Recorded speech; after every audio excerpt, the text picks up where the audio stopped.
Bwana Yesu asifiwe.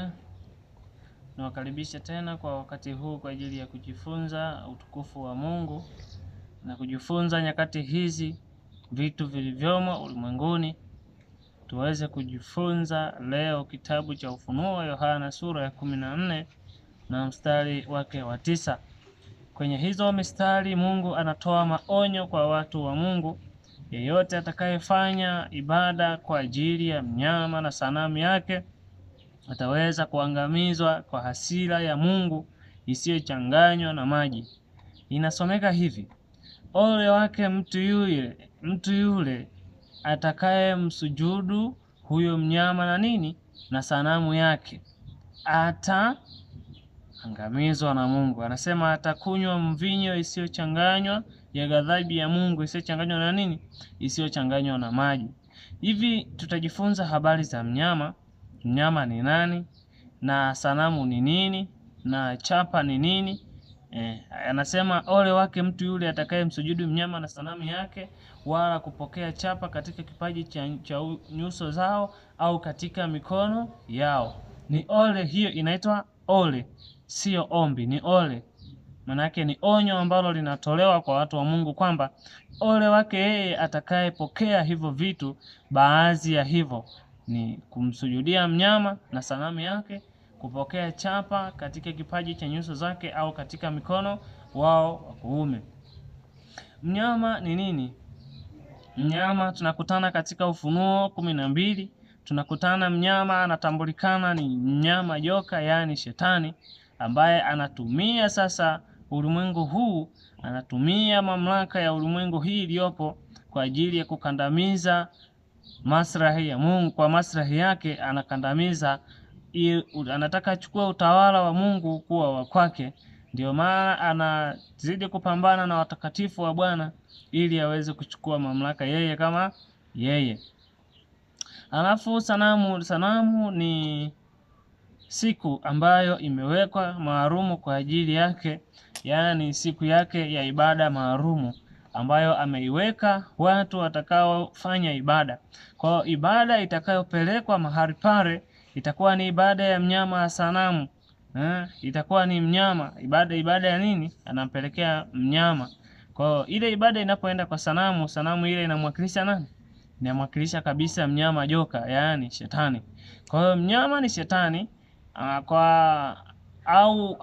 ukiachana na mnyama shetani unakuja na mnyama mwingine, ambaye huyo mnyama anayeelezewa katika Ufunuo 13, anayetoka katika bahari na anayetoka katika nchi nini? Kwa nchi kavu. Kwa hiyo kuna mnyama joka, alafu kuna mnyama ambaye sasa huyo mnyama ni wa kawaida tofauti na yule mnyama joka.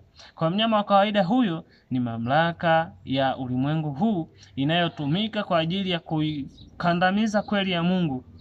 Hao ndio wanaotumika, wanaoitwa mnyama anayetoka kwenye nchi kavu na mnyama anayetoka wapi? Baharini. Yaani anayetoka kwenye watu wengi na anayetoka sehemu ambapo hapana nini? Hapana watu. Kwa hiyo hizo zote ni mamlaka ambazo zipo kwa ajili ya kupinga ukweli wa Mungu. Lakini itafika wakati shetani atairasimisha Jumapili, itakuwa ni siku maalumu, na atatoa tangazo kwamba kila mtu aabudu. Atakayeshindwa kuabudu siku ya Jumapili na kukataa, huyo atakamatwa na kuteswa na kufanyaje? Na kuangamizwa. Kwa hiyo manake hapo ndipo itakuwa rasmi mnyama sasa anafanyaje? Ananena. Sanamu ya mnyama itengeneza ifanyaje nini? Inene. Ndio hiyo Ufunuo 13 sasa inakuja kutimia kwamba atafanya sanamu ya mnyama ifanyaje? Inene. Manake watu wote watapeleka ibada. Kwa kama unapeleka ibada kwa mnyama na sanamu yake, basi hakika yake utaangamizwa kwa ghadhabu ya Mungu isiyochanganywa na nini? Na maji. Lakini anatoa onyo, ole wake atakaye sujudu kupokea chapa yake. Sasa chapa unapataje? Ni pale unapopeleka utii au kupeleka ibada kwenye mnyama ya sanamu, ndivyo unavyopokea chapa ya mnyama kwenye kipaji cha uso wako au katika mkono wako wa kuume. Lakini habari za mnyama na sanamu yake. Sasa sanamu ni nini?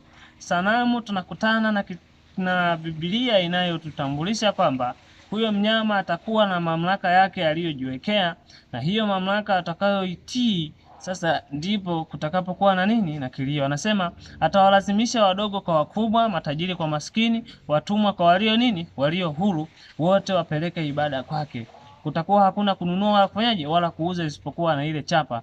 Yaani Jumapili itakapolasimishwa kuwa rasmi ibada, siku ya ibada, na kupinga Jumamosi na kuwakamata wale, atakayekataa ndiyo atakayekosa alama ya mnyama, na atakayekubali kuabudu Jumapili hapa itakapotangazwa ndipo atakapokuwa anatiwa nini? Maana itafika wakati Jumapili haitakuwa siku ya kawaida kama tulivyozoea, bali ni itakuwa alama ya mnyama. Yeyote atakayeabudu siku hiyo basi atapokea alama ya mnyama.